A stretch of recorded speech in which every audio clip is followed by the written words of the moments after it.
భద్రాచలం భూభాగంలోని 5 పంచాయతీలను తెలంగాణకే కేటాయించాలని డిమాండ్ చేశారు విద్యార్థి సంఘం రాష్ట్ర అధ్యక్షుడు గడ్డం శ్రీరామ్. భద్రాచలం భూభాగంలో ఉండి పాలనరీత్యా ఏపీకి చెందిన గ్రామాలపై తెలుగు రాష్ట్రాల సీఎంలు ఆలోచించాలని కోరారు.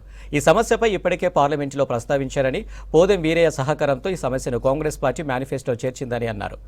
ఇటీవల భద్రాచలం వచ్చిన ఏపీ సీఎం చంద్రబాబు సమస్యను పరిష్కరిస్తామని హామీ ఇచ్చారని తెలిపారు. 5 గ్రామ పంచాయతీలను తెలంగాణకు కేటాయించడం ద్వారానే సమస్య పరిష్కారం అవుతుందని సీఎం రేవంత్, సీఎం చంద్రబాబు ఈ అంశంపై చర్చించి మంచి నిర్ణయం తీసుకోవాలని డిమాండ్ చేశారు.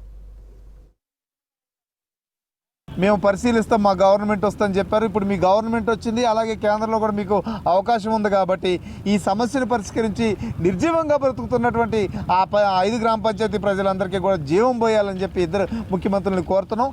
ఇందులో ముఖ్యంగా పోదెం వీరయ్య గారికి మేము ధన్యవాదాలు తెలుపుకుంటున్నాం. ఆయన ఉన్నప్పుడు మేము రేవంత్ రెడ్డి గారిని, పిసిసి చీఫ్ రేవంత్ రెడ్డి గారిని కలవటం జరిగినప్పుడు ఆ సమయంలో వారు ఏం చెప్పారంటే, ఖచ్చితంగా మేము దీన్ని ఎట్లయినా సరే దీన్ని మేము పరిష్కరిస్తామని చెప్పడం జరిగింది. అదే సమయంలో వీరయ్య గారు పార్టీలో వాళ్ళ మేనిఫెస్టోలో పెట్టే విధంగా చేసినందుకు వారికి కృతజ్ఞతలు తెలుపుతున్నాం.